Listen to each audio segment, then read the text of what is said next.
وَإِذَا مَسَّ الْإِنسَانُ ضُرٌّ دَعَا رَبَّهُ مُنِيبًا إِلَيْهِ، اور جب انسان کو کوئی تکلیف پہنچتی ہے تو وہ اپنے رب کو پکارتا ہے بڑے رجوع کے ساتھ، بڑے لمبے ہاتھ اٹھا کے اللہ کی طرف متوجہ ہوتا ہے.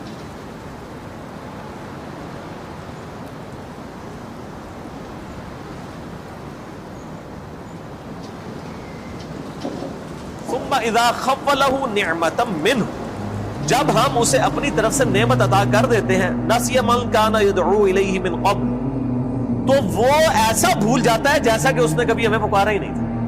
یہی ہوتا ہے، یعنی دنیا میں لوگ اللہ کو پکارتے ہیں، اللہ تعالیٰ مصیبت پریشانی حل کر دیتا ہے، اس کے بعد وہ یا تو اور ہستیوں کی طرف اس تکلیف کو دور کرنے کو منسوخ کرنا شروع کر دیتے ہیں، یا وہ کہتے ہیں جی میری تو پلاننگ ہی بڑی چنگی تھی، دیکھو نا میں اس ٹائم بڑا منو سمجھ آ گئی سی کیا ہونا ہے تو میں کر لیا سی.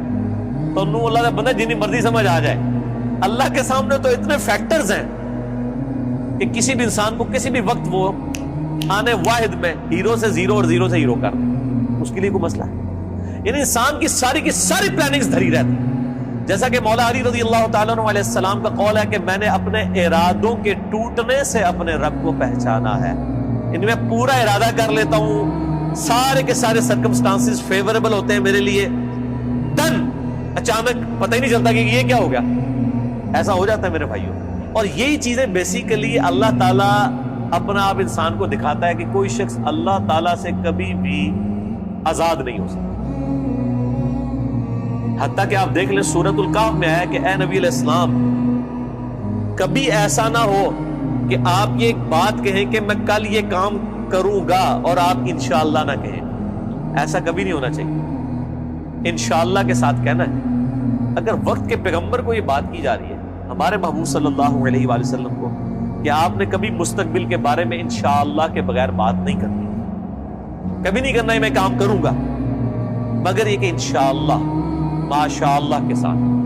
کیونکہ انسان تو صرف ان فیکٹرز کو دیکھ رہا ہوتا ہے نا جو آپ کے سامنے. ہم نے کئی بار چیزیں دیکھی ہیں، ہر فیکٹر کاؤنٹر کرتے ہیں. میرے جیسا تو وہمی بندہ کوئی شاید چھوڑتا ہی نہیں ہے، پھر بھی کچھ کوئی نہ کوئی پاک نکل آتی ہے. کیوں نکل آتی ہے؟ انسان کبھی آزاد نہیں ہوتا اللہ سے، اس کی تقدیر سے کبھی آزاد نہیں ہو سکتا. اسی لیے الحمدللہ عرصہ دراز سے ہم اپنی پوری ایفرٹ کر کے اس کے بعد اللہ پر ہی توقع رکھتے ہیں. اور میں یعنی جتنا اپنے دنیاوی معاملات میں یا دین کے کام میں ریسورسز کو مینج کرنے میں وہمی ہوں نا، اس سے زیادہ میں الحمدللہ عرصہ دراز سے اللہ کے بارے میں وہمی ہوں کہ جب میں سب کچھ کر لیتا ہوں نا، اور مجھے سب سے زیادہ جس چیز کی ٹینشن ہوتی ہے نا وہ اللہ کی ہوتی ہے کہ اللہ تعالیٰ کو رکاوٹ نہ ڈال دیں. اللہ کی طرف متوجہ رہتا ہوں ہر معاملے میں. اور اس کا میں نے پھر پازیٹیو رزلٹ دیکھا ہے کہ میرے بگڑے ہوئے کام جس میں نے کئی چیزیں اوور لک کی ہوئی ہوتی ہیں وہ پھر اللہ نے سنبھالی ہوتی ہیں، وہ خود بخود ریزالو ہونی شروع ہو جاتی ہیں. پتہ ہی نہیں چلتا کہ کہاں سے اللہ تعالیٰ معاملات کو سیدھا کرتا ہے. وَمَن يَتَّقِ اللَّهَ يَجْعَلْ لَهُ مَخْرَجًا وَيَرْزُقْهُ مِنْ حَيْثُ لَا يَحْتَسِبُ. یہ قرآن کی آیت ہے سورہ طلاق کی. جو کوئی اللہ پر تقوی اختیار کرے گا ہم اس کو وہاں سے رزق دیں گے کہ اسے گمان بھی نہیں ہوگا. ان اللہ بالغ امری، اللہ تعالیٰ اپنے کاموں کو پورا کر کے رہتا ہے. اللہ نے جو ارادہ کر لیا ہے نا، جس کام کو بلوغت تک لے کے جانے کا وہ اس نے کر. لیکن قد جعل اللہ لکل شیء قدرا، لیکن ہر چیز کے لیے اللہ نے ایک اندازہ مقرر کر رکھا ہے. یعنی جب وہ وقت آئے گا نا تبھی وہ معاملات ہوں گے، اس سے پہلے نہیں ہو سکتے. آپ جتنا مرضی ٹل لگا لیں، جس چیز کا جو وقت ہے وہ اسی وقت پہ ہونا. تو اللہ تعالیٰ فرماتا ہے کہ یہ جب ہم ان کو عطا کر دیتے ہیں پھر یہ فوراً اللہ کو بھول جاتے ہیں. وہ میں اگلے دن وہ قاسم علی شاہ صاحب کی ایک ویڈیو دیکھ رہا تھا، انہوں نے بڑی اچھی بات کی واسف علی واسف صاحب کے حوالے سے. وہ کہہ رہے تھے کہ وہ بتا رہے تھے کہ اللہ کی طرف آپ کی توجہ اور توکل کا لیول کیا ہونا چاہیے. ایک تو وہ توکل ہے جو ہمیں واعظین کی تقریروں میں نظر آتا ہے، ان کی کتابوں میں نظر آتا ہے. پریکٹیکلی وہ 1% اللہ پہ توکل نہیں کرنے والے ہوتے. اگر اللہ پہ توکل ہو تو وہ اپنے چاہنے والوں اور مریدین سے چندے اکٹھے نہ کر رہے ہوں اور ایک ایک چیز کی ٹینشن کر رہے ہوں، تو وہ ایسے معاملات نہیں ہوتے. وہ میرے ایک دوست ہیں، یہ واقعہ آپ نے یاد رکھا ہے، میں دوبارہ آپ کو قاسم علی شاہ صاحب والا بعد میں سناتا ہوں جو مجھے ایک اور واقعہ یاد ہے. میرے ایک دوست ہیں تو وہ کہتے ہیں کہ میرے ساتھ ایک پیر صاحب کے بیٹے جو ہے نا وہ کالج میں پڑھتے تھے، تو وہاں پہ کافی وہ عرس وغیرہ لگتا تھا، بڑے دور دراز سے لوگ آتے تھے. تو کہتے ہیں کہ وہ جب جن دنوں میں عرس ہوتا تھا نا تو وہ پولیس کو بار بار فون کر رہے ہیں کہ جناب سیکورٹی کا بڑا خیال رکھنا ہے لوگوں دی جی، یعنی یہ لوگ آتے ہیں، پچھلی بار بھی آیا ہو گیا سی ہے کیا ہوا سی جیب کٹ گئی تھی. میں نے نہیں دیکھا کہ پیر خانے پہ یا عرس پہ لوگ جا رہے ہوں، لوگ ان کو وہاں پہ مار رہے ہوں کہ یہاں ادھر کیا کرنے آئے ہیں. وہ تو بیچارے بڑے کمزور لوگ ہیں جو عرسوں کے خلاف ہیں، نہ ان کے پاس یہ کیپیبلٹی کہ وہ مارنے والے تو دوسری پارٹی ہیں. تو کہتا میں نے اس کو کہا یار تم اتنی ٹینشن کو لیتے ہو، مطلب جو آ رہا ہے اس کو کہنا ہے جی اللہ تو بندے ہوئے جیبا کٹ جائیں گے سانو کے دیں گے تھے آگے. یہ اس نے خود بول کے کہا، اس نے کہا ہمارے مریدین کی اگر جیبیں کٹ گئیں تو یہ ہمیں کیا دیں گے، تو ہمیں ان کی جیبوں کی زیادہ فکر ہوتی ہے. اور مریدین اس لیے سے جا رہے ہیں کہ پیر صاحب جو ہے نا وہی ہماری حفاظت کرنے والے ہیں، اور پیر صاحب آپ کی جیب کی حفاظت کے لیے خود پولیس کے محتاج ہیں. آپ اندازہ کر لیں.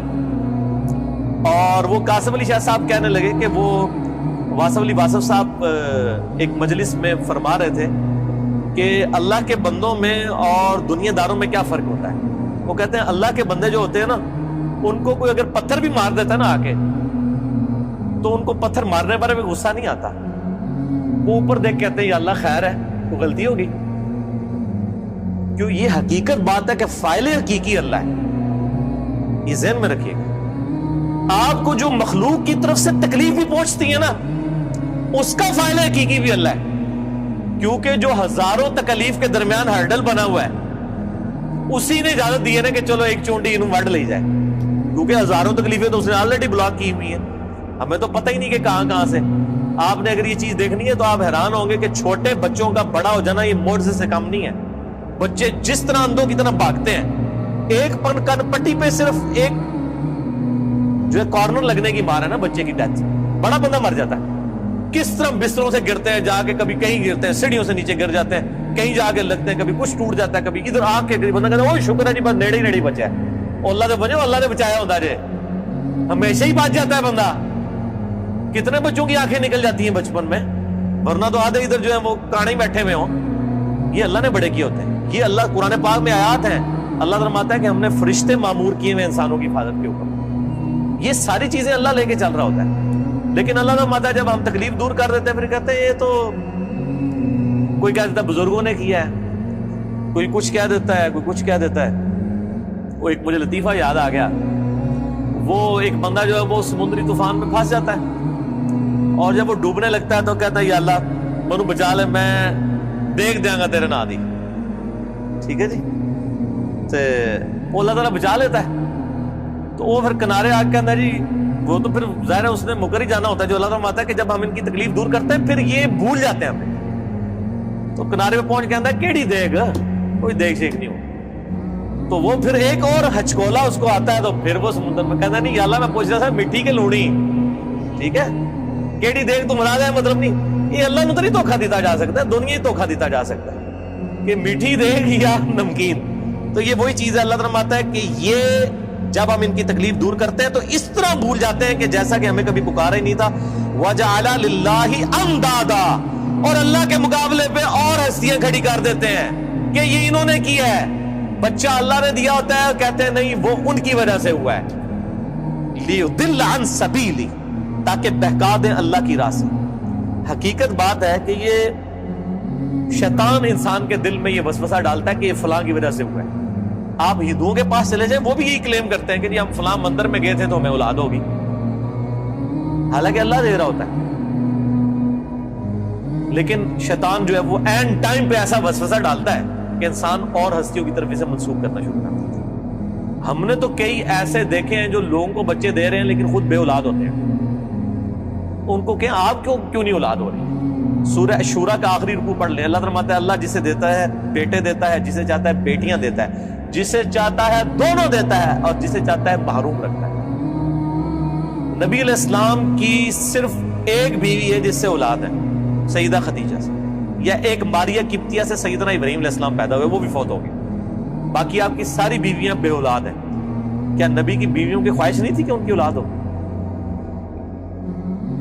اللہ کی مرضی. سیدہ عائشہ محبوب ترین بیوی ہیں، جوانی کی عمر میں بیوہ ہوئی ہیں، کوئی اولاد نہیں ہے. اللہ ان کو ایک بچے ہی دے دیتا کہ حضور کے بعد انہوں نے 47 سال تک زندہ رہنا تھا کہ چلو ان کی ایک دل جوئی کا معاملہ ہو جاتا کہ 18 سال کی عمر میں بیوہ ہو گئی ہیں. ایک بچی بچہ ہوتا تو ان کی زندگی بھی اس کے سارے گزر جاتی. نہیں، یہ اللہ کے فیصلے ہیں. قل تمتع بکفرک قلیلا. اللہ کا اس پہ غضب دیکھیں. اللہ فرماتا ہے نبی ان سے فرمائیے کہ یہ جو تم کفر کر رہے ہو نا، اور یہ جو لطف اٹھا رہے ہو ہماری نعمتوں سے، کہ تمہیں ہم کوئی نعمت دیتے ہیں تو تم اور ہستیوں کی طرف منسوخ کرتے ہو، اٹھا لو تھوڑی دیر کے لیے دنیا کی زندگی میں. انک من اصحاب النار، پھر تو تم مرنے کے بعد دوزخیوں میں ہی شامل ہوگا انسان. یہ سنگولر کے سیغے سے نا ایز اے ڈاکٹرین یہ لفظ استعمال ہو رہا ہے کہ تو اٹھا لے جو کچھ تو نے نفع اٹھانا ہے دنیا کی زندگی میں، تو منسوخ کر لے مخلوق کی طرف. پھر تو نے مر کے نا ہمارے پاس جب آنا ہے تو آگ ہی تیرا مقدر ہوگی. دنیا میں تو نے جو کچھ کرنا تھا وہ کر لیا.